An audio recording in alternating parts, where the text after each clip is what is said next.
देवरानी बनी महारानी। आज प्रतीक और नेहा की नई फैक्ट्री का उद्घाटन था। देखते ही देखते एक साल में ही इतनी मेहनत करके दोनों पति पत्नी ने अपनी फैक्ट्री भी खड़ी कर ली। सभी रिश्तेदार आए थे और प्रतीक की खूब तारीफ किए जा रहे थे।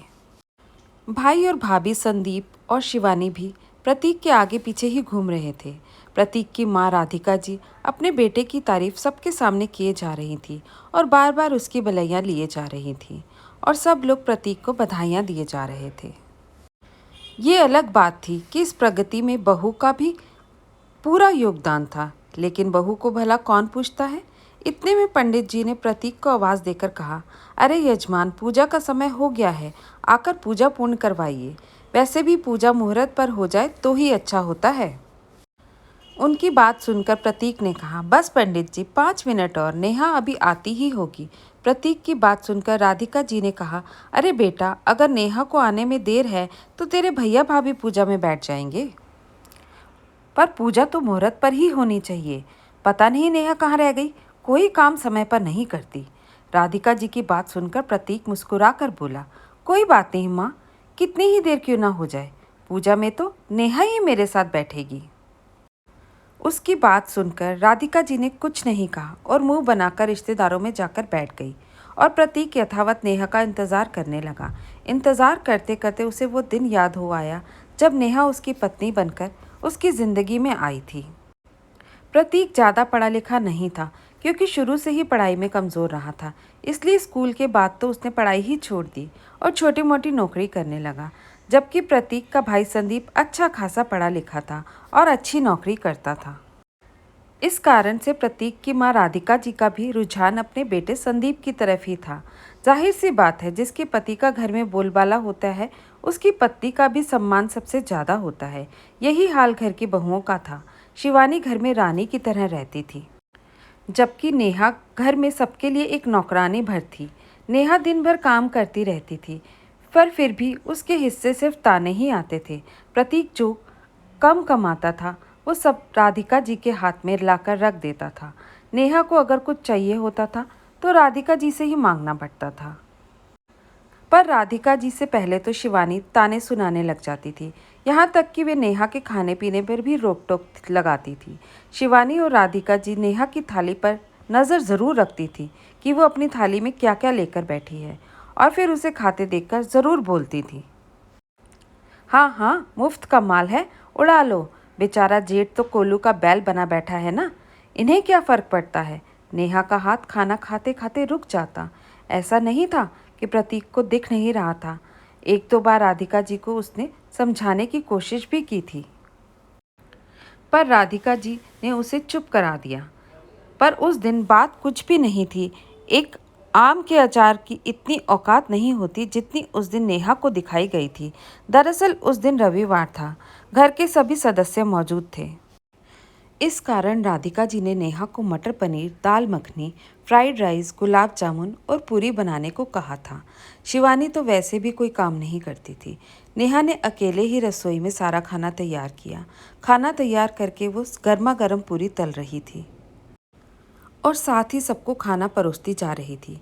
सब लोगों ने खाना खाया, लेकिन किसी ने ये ध्यान नहीं दिया कि नेहा के लिए सब्जी बची ही नहीं। नेहा खाने बैठी तो उसने देखा कि सब्जी और दाल के बर्तन खाली थे। अब वो खाना कैसे खाती। तभी उसे याद आया कि शिवानी भाभी के मायके से एक दिन पहले ही आम का अचार आया है, तो वह रसोई में से अपने लिए थोड़ा सा आम का अचार निकाल कर ले आई और उसी के साथ पूरी खाने लगी। उसे खाना खाते देखकर शिवानी ने चिल्लाना शुरू कर दिया, किससे पूछकर तुमने आम का अचार निकाला? ये मेरे मायके वालों ने मेरे लिए भेजा है।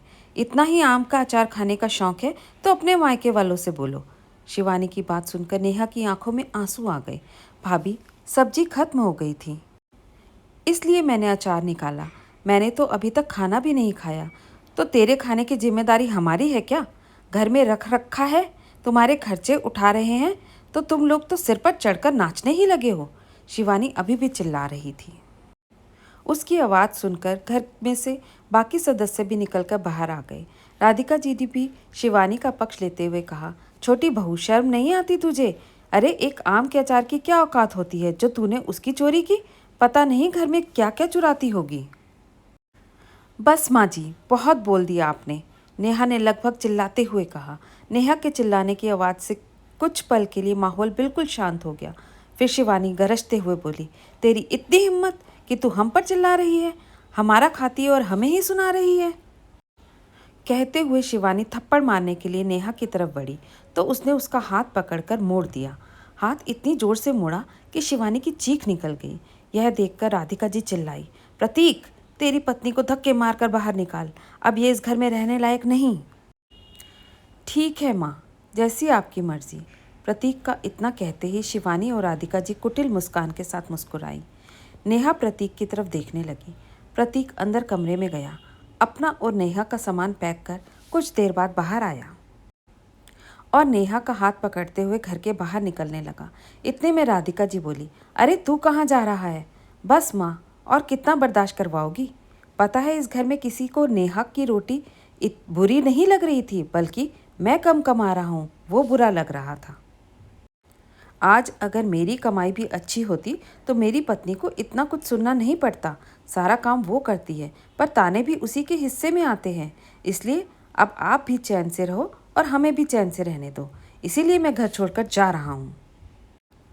कहता हुआ प्रतीक घर से निकल गया। किसी ने उसे रोकने की कोशिश भी नहीं की। उसके बाद दोनों किराए के कमरे में शिफ्ट हुए। उनकी वहाँ गृहस्थी बसाने में नेहा के माता पिता ने पूरा योगदान दिया। कुछ दिनों बाद नेहा और प्रतीक ने हिम्मत कर लोन लिया और एक छोटी सी टाई और डाई का काम शुरू कर दिया। तब कपड़ों को रंगने का काम एक कमरे से शुरू होकर कब फैक्ट्री में तब्दील हो गया, दोनों को पता ही नहीं चला, पर दोनों की मेहनत नज़र आ रही थी। इतने में बाहर कार आकर रुकी। उसमें से नेहा बाहर निकल कर आई। साथ में उसके मम्मी पापा भी थे। उन्हें देखकर प्रतीक मुस्कुरा दिया और खुद आगे बढ़कर उन लोगों को अंदर लाने के लिए उनके पास चला गया। हमेशा शिफॉन की हल्की सी साड़ी पहनने वाली नेहा आज भारी चुनरी की साड़ी पहनकर आई थी। गहनों के नाम पर गले में बस एक हल्का सा मंगलसूत्र और कानों में छोटी सी बालियां थी। हाथों में लाख की चूड़ियां पहने हुए थी, पर फिर भी वह बहुत सुंदर लग रही थी। नेहा को इस तरह देखकर और प्रतीक को उसके माता पिता का इस तरह सम्मान करते देखकर शिवानी राधिका जी के पास आकर बोली, देखा माँ जी, आपने अपने माता पिता को तो अपने साथ लेकर आई है और आपको भेज दिया रिश्तेदारों के साथ। यही सम्मान है आपका। उसकी बात सुनकर राधिका जी बोली, हाँ देख रही हूँ बहू, पर अब इतने लोगों के बीच में क्या बोलूँ? कितना ही सम्मान कर लो, रहेगा तो मेरा स्थान ही ऊंचा। आखिर उसके पति को मैंने जना है। प्रतीक और नेहा हवन में बैठ गए और महज आधे घंटे में पूजा संपन्न हो गई। हवन पूजन के बाद भोजन की व्यवस्था वहाँ की गई थी। सभी रिश्तेदारों ने भोजन का भी लुत्फ उठाया। खुद प्रतीक और नेहा ने उसके माता पिता को बिठाकर अपने हाथों से खाना परोसा। उन्हें खिला पिलाकर उन्हें अपने एक दोस्त के साथ कार से घर पर रवाना कर दिया। पर जाने से पहले नेहा की मां के लिए एक सुंदर सी साड़ी और उसके पिता के लिए शॉल जरूर गिफ्ट की। यह सब देखकर तो राधिका जी और ज़्यादा जल भुन गई। कई रिश्तेदार तो वहाँ से चलते बने। अब फैक्ट्री में रह गए प्रतीक, नेहा, राधिका जी, शिवानी और संदीप। शिवानी ने मौका देखकर ताना मारा, लो भाई, देवरानी तो बनी महारानी। अपने माता पिता को ही पूछ रही थी, सास को तो पूछना ही भूल गई। सच कहा है किसी ने, खुद के माता पिता के लिए ही जी दुखता है, सास ससुर को तो कौन पूछे। इतने में राधिका जी भी बोली, बेटी के घर से कौन माता पिता गिफ्ट लेकर जाता है? इतना भी नहीं पता तेरे माता पिता को? मेरे बेटे का फालतू खर्चा करवा दिया। अपने माता पिता को देने के लिए तेरे पास सब कुछ है। यहाँ तेरी सास जेठानी खड़ी हैं, उन्हें तो अभी तक तूने कुछ भी नहीं दिया। ये सुनकर नेहा मुस्कुराई और एक बैग लेकर आई। उसमें से एक साड़ी निकाल राधिका जी को दी और एक साड़ी निकालकर शिवानी जी को पकड़ाते हुए बोली, ये रहा आप लोगों का गिफ्ट। साड़ी को उलट पुलट कर देखने के बाद शिवानी बोली, बस एक साड़ी अपनी माँ के बराबर ही हमको दे रही है? अरे हम तेरे ससुराल वाले हैं, हमारे लिए तो इससे ज़्यादा बनता है। जी बिल्कुल, आपके लिए ज़्यादा ही बनता है, मैं तो भूल ही गई थी, ज़रा रुकिए। कहकर नेहा अंदर गई और ऑफिस में से एक बड़ा सा बॉक्स निकाल कर लेकर आई। यह आपके लिए जेठानी जी, ये आप रखिए। नेहा ने शिवानी को वो बॉक्स पकड़ाया। वो काफ़ी वजनदार था। उससे रहा नहीं गया तो उसने उसी समय उस बॉक्स को खोला। उसमें एक मर्तबान रखा हुआ था उसे निकाल कर देखा तो उसमें आम का अचार रखा था। शिवानी और राधिका जी हैरानी से नेहा और प्रतीक की तरफ देख रहे थे। तब प्रतीक ने कहा, माँ, हैरानी से क्या देख रही हो? यह तो वही आम का अचार है ना, जिसने हमें हमारी औकात बताई थी।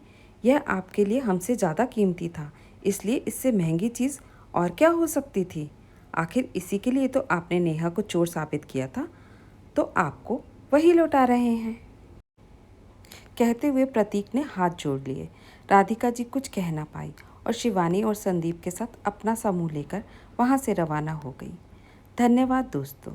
कैसी लगी आपको आज की ये कहानी? अगर पसंद आई तो लाइक और शेयर ज़रूर कीजिए।